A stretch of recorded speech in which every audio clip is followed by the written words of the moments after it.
Hello, everybody, and welcome to the North American Star League Season number 2. I am your host, Andre Greator Pengshaw, and joined alongside is my good old friend, Jake Orbscrew. Jake, how you doing, man? I am doing excellently, as always, man. So happy to be here casting for the NASL. I know, dude. I love it when you're over here, and we have some great matches.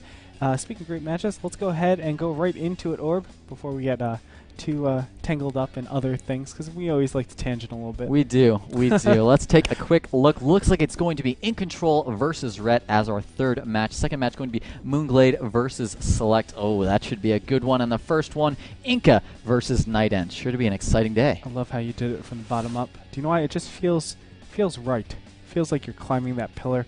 There I go again, tangenting. But yeah, those are going to be our three matches. Before we go into them, let's go ahead and look at the maps.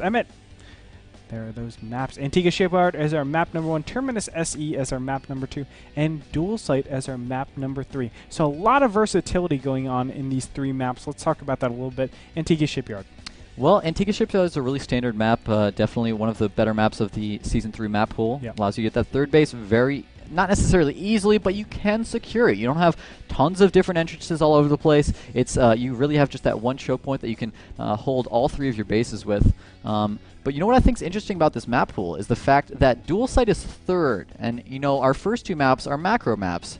Antiga Shipyard, definitely a macro map. We'll get into Terminus in a moment. But, you know, that whole dynamic is a little bit strange because it means that if a player wants to be the aggressive player, they're going to have, if they just want to be like a cheesy player or something like that, they're going to have to do that on one of those macro-based maps. So a little bit more difficult. Might have to be able to play a macro game and a bit of a shorter game on the Dual Site. Well, do you know what I love about NASL? It's that you get all these diverse maps. You don't get to, you don't necessarily get to choose all the time. A lot of people always go back to the same maps that they're always good at. For instance, if I was Idra, I would go to something like Terminus SE. If I'm a macro player, if I'm a micro player, I get to go to Dual Site.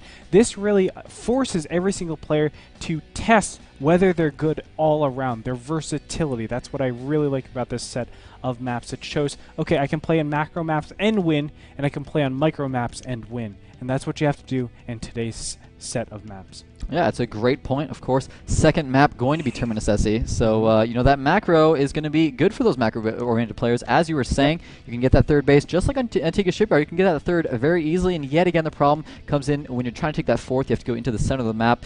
You really need that center control, as you always talk about. Those Xenoga towers can be pretty important. Although not as important as I think they might be on the third map. Yeah, Dual Site is probably one of those. Well, I always go back to the fact that it's so hard to take a third. That's the biggest thing. You're always on two base. The third, it either spreads out the perimeter of your bases, so there's a lot of access points for even harasses or for all-in pushes. Additionally, if you take another position of the third, it just makes the smallest push possible on the entire map. It makes it really, really tough for you to hold that. So we'll see what kind of two-base play these players actually come up with. So let's go ahead and go into the matches for today. What is our last match? Last match, of course, In Control versus Rhett. Ooh, yeah, oh, man. You know, I think a lot of people going into this are going to just assume that Rhett is going to take it. I think he's definitely the favorite here. His CVP is Beast Mode, man. He is one of these players that will just go up to as many drones as he wants. You know, one of the few players that will actually sometimes go above 100 drones, gets up to, you know, 90 very frequently. He's one of those players that will get 1 million hatcheries and get maxed by, like, the 12-minute mark. He's absolutely unreal. So, Control definitely got his work cut out for him. Rhett, defies all logic of my theory. Honestly, it's like I watch Rhett, and he'll have units just streaming in a line. And I'm just like, Rhett, what are you doing? Right. What do you think you're doing? You're just throwing everything away. But it's like, oh, then I realize he's streaming in units for like 5 minutes straight because his macro is at, as you said, 90 drones, 100 drones. It's absolutely ridiculous. He's able to just constantly keep this pressure and still maintain a hefty economy. You know, you see him go up to 4, 5, 6 bases, and it's like, I didn't even know you can go off of that. It's insane. I love his playstyle. But you know what? He's got to be careful because one of the biggest weaknesses that Rhett has is when he, of course, has that quintessential Zerg moment of over-droning as an attack is coming. Yeah. Either that happening or getting caught off guard, like you said, sending his units in, in a stream. So, I mean, his macro is top-notch. It's amazing. But his micro, not quite as high level. So, In control, if he goes for some type of cheesy play and catches Red off guard when he's just been droning up completely, he could catch him. I don't even think it needs to be cheesy. It could just be timing oriented. Right, of course. That's the big thing. As long as he hits his timings. And In Control is a very clever person. I think he has the capacity to hit those timings and really take advantage of an opponent. We'll see going into our third match. Our second match for today is going to be Moonglade versus Select. That's going to be a really cool match as well. But again, Select probably going to be the favorite going into this. Yeah, Select pretty well known as, I guess you would say, one of the top North American Terrans, along there with people like the Muslim.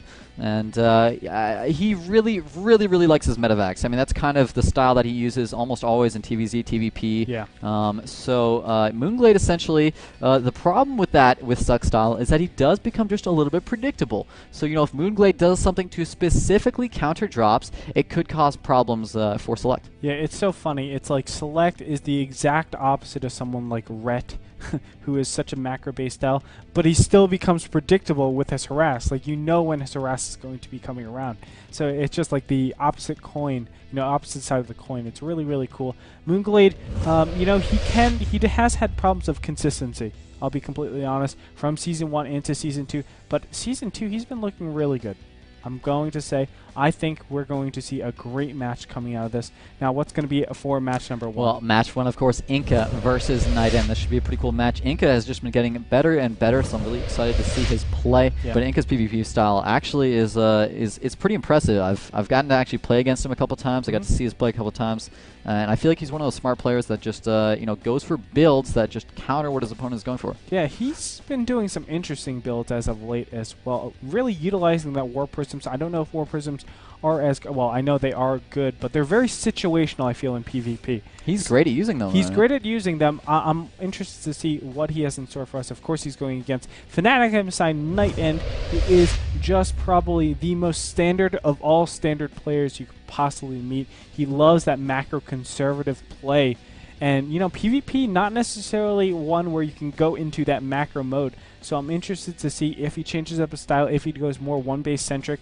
I feel like it's one-base, two-base centric for the most part, but it has been evolving quite a bit. PvP has been evolving quite a bit as of late. I don't know. It's only time will tell. Yeah, I think Inca might actually be in a little bit of trouble in that matchup, simply because with that standard style that Niden always likes to use, Inca generally relies on his opponent being a little bit over-aggressive. What he usually does with that War Prism is he'll just warp in some Zealots into the main mineral line. If you're a little bit out of position, you have your army coming out forward. So if Niden plays a little bit more passively, a little bit more standard, tries to macro take an expansion, just sit back and defend, it's going to be that much more difficult for Inca to actually put on some harass. Yeah. Looking forward to this, but before we go into the matches, do want to give quick shout-outs. First off, going to be to Kingston HyperX for the matches to remember. There was a Kingston HyperX match to remember yesterday. There's going to be one tomorrow as well, so do tune into those. Well, do tune into it tomorrow. Also, check it out from yesterday with your VOD access. If you have an NASL pass, you can get that from www.nasl.tv. Additionally, also huge thanks to our sponsors, Azo and iBuyPower. Of course, Azo is our monitor company, and iBuyPower is our computer company. Do check into them and show them your love. Check them out. Not right now. Check them out a little bit afterwards. Or maybe another tab. Yeah, another tab, like maybe during the commercial breaks, something like that. Check them out, see what they got to offer. They're helping out esports. Go check them out. They've really made the NASL possible, and they're going to bring you some great games. And with that being said, let's go ahead and get in there. First match coming up right after this break. Welcome to the North American Star League. Ladies and gentlemen, it's here. I never knew that when Starcraft 2 would come out that we would have anywhere near this big of a scene internationally. $50,000 will be awarded to someone that is such a staggering number. This is not just a game, it's an all-out award. 40 of the world's top players all competing for the title of NASL champion. Welcome to season number 2.